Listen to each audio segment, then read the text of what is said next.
जिस चीज़ का डर था वही हुआ। डॉक्टर आमिर के वालिद की मौत भी उसी तरह से हुई जिस तरह डॉक्टर ज़ैन ने अपने ख्वाब में देखा था। अब आगे इस एपिसोड में क्या होता है, चलिए देखते हैं।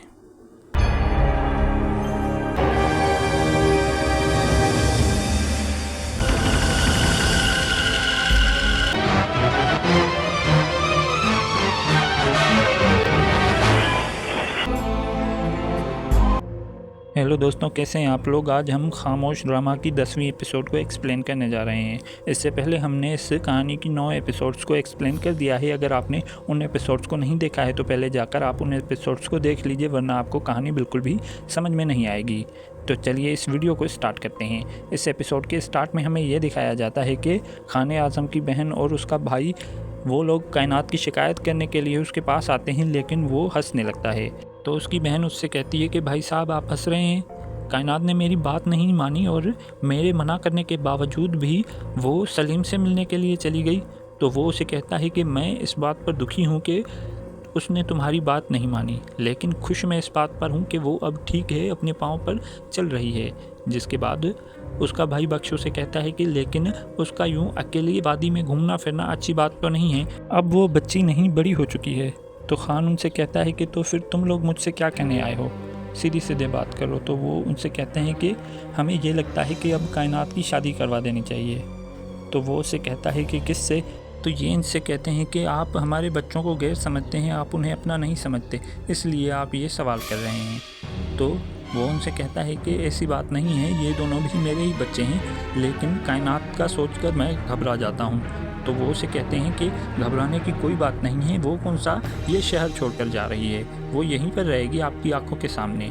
तो वो उससे कहता है कि मगर कायनात की रजामंदी होना भी बहुत ज़रूरी है। तो वो अपनी बहन से कहता है कि तुम कायनात से बात करो और उससे पूछो कि वो इस बारे में क्या सोचती है। तो वो उसे कहती है कि ठीक है, अब आप इस बात की चिंता बिल्कुल भी मत कीजिए। फिर अगले सीन में हमें डॉक्टर ज़ैन नज़र आता है और उसके पास डॉक्टर आमिर आ जाता है। फिर वो काफ़ी परेशान हो जाता है। तो वो उससे पूछता है कि क्या हुआ, तुम्हारे वालिद साहब तो ठीक है ना। तो आमिर उससे बताता है कि वो अब हमारे बीच में नहीं रहे। तो फिर वो उससे पूछता है कि क्या हुआ था। तो आमिर उसे बताता है कि उनका एक्सीडेंट हो गया। फिर वो उससे पूछने लगता है कि तुम मुझे कुछ दिन पहले कह रहे थे कि जाओ जाकर उन्हें कराची से लेकर आ जाओ, फिर तुम्हें कैसे पता चला कि उनके साथ कुछ होने लगा है, और तुम मुझे ये भी बता रहे थे कि तुम्हारे ख्वाब सच्चे हो रहे हैं। ज़ैन उसे कुछ भी नहीं बताता। फिर आमिर उससे ज़बरदस्ती पूछने लगता है और कहता है कि यार तुम्हें मुझे बताना ही होगा कि तुम्हें ये सब कैसे पता चला। फिर वो जैसे ही उसे बताने लगता है तो वहाँ पर एक नर्स आ जाती है और वो उसे कहती है कि डॉक्टर ज़ैन जल्दी चलिए, एक इमरजेंसी है। फिर वो उठकर वहाँ से चला जाता है और वो उसे कहता है कि बाद में बात करेंगे। दूसरी तरफ हमें वो नर्स नज़र आती है जिसका नाम होता है जिया। कायनात उसके पास आती है तो जिया कायनात से कहती है कि अब मुझे इजाज़त दें, आपकी तबीयत अब बिल्कुल ठीक हो गई है। तो वो उसे कहती है कि तुम कहाँ जा रही हो।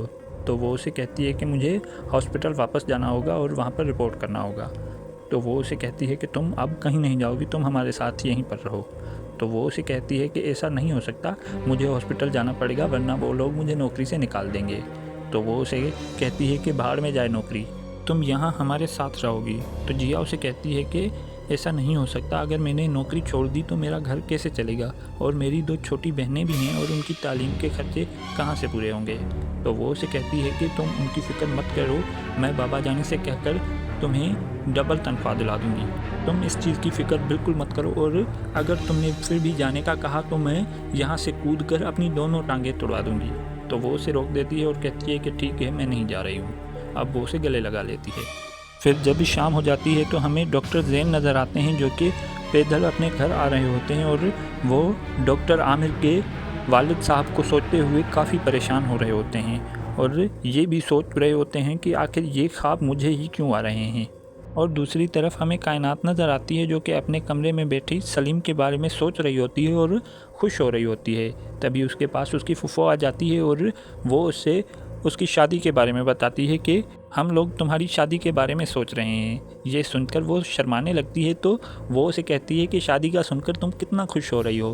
तो वो उसे कहती है कि मैं मशरिकी लड़की हूँ, इसलिए अपनी शादी की बात अपने मुंह से नहीं कर सकती। फिर वो उसे कहती है कि